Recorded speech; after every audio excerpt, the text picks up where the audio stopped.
Cities and towns are facing massive shortages of police officers. In record numbers, cops are leaving liberal cities or leaving policing altogether due to the Democrats' defund the police and their anti-cop rhetoric movements. Joining me now, former Bellevue, Idaho Deputy Marshal Nate Silvester. Also with us tonight is the Sheriff of Pinal County, Arizona, Sheriff Mark Lamb. Gentlemen, a pleasure to have you both. Nate, I'm going to start with you. We're going to get to your story here in a minute, but since George Floyd's death, many cities defunding their police departments, prominent socialist celebrities and politicians bashing the cops and ignoring or going soft on criminals.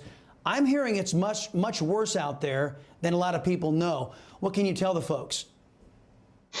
Well, it is it's much worse than people actually know. And the good news is that we're actually seeing some pushback from citizens in a lot of these communities where they have pushed these defund the police efforts. Crime rates are spiking like we knew that they would. And the citizens in these communities are happy about it, and for very good reason. And they're starting to file lawsuits against the elected officials in these municipalities that have pushed these defund the police efforts. Now, Sheriff Lamb, you've also dealt with a lot in Arizona. Officers seem to have their hands tied when it comes to doing their jobs, especially in the middle of riots out there. 3 officers in Ohio facing criminal charges over allegedly using improper force against what the media calls protesters. With Democrats ready to stab officers in the back, is it any wonder that they're leaving the force in droves? No, not at all. And some of these cities are really going to struggle to find police. Look, it's hard in Arizona, and we support our law enforcement in Arizona. In my county, people are very pro law enforcement. But what you're seeing across this country is making it difficult for all of us to hire. And as long as they keep pushing this, if they can't get the defund narrative through, what they're doing is they're going after people, the cops, for doing their job. What you have in Ohio is guys that did their job, and I don't know all the details, but it looks like they're circumventing the county attorneys and filing charges through special prosecutors and special investigators, which that's not going to help this profession. Indeed, it's not. It's only going to help the criminals. Now, Nate, you were fired from your job back on May 27th in part to this TikTok video you posted. Watch.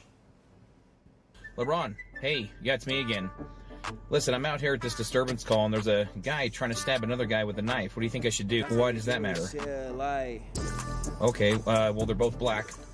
One guy's trying to stab another guy with a knife. Deadly force is completely justified. Uh-huh. I see.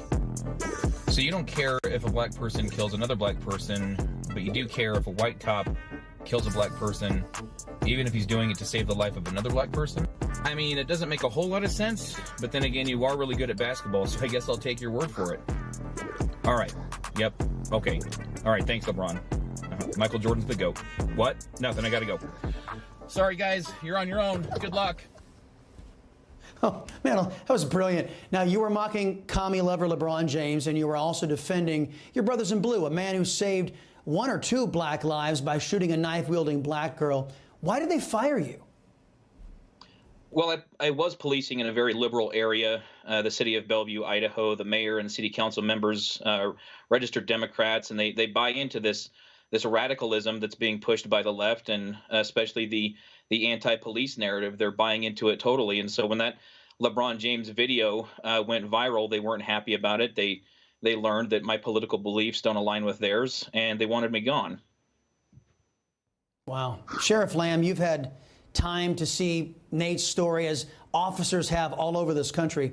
Now, if you were in charge in Bellevue, Idaho, would you have also let Deputy Marshal Nate Silvester go? And would you have any reservations about serving with him in a law enforcement capacity?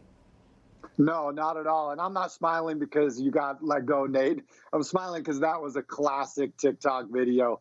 And Nate was speaking truth. You know, too many agencies across this country are afraid of the cancel culture. They're afraid to let their people speak truth. We respect the First Amendment, even with our employees. All we ask is they don't do anything to disparage the badge or anything illegal, immoral, or unethical. And I didn't see anything there that would qualify as that. So we're hiring, Nate. Come on down. We respect police in Arizona, especially in Pinal County, and we're always looking for guys who aren't afraid to go out and do their job. It took guts what Nate did. Kudos to you. It was funnier than heck. No, thank you, Thank you, gentlemen.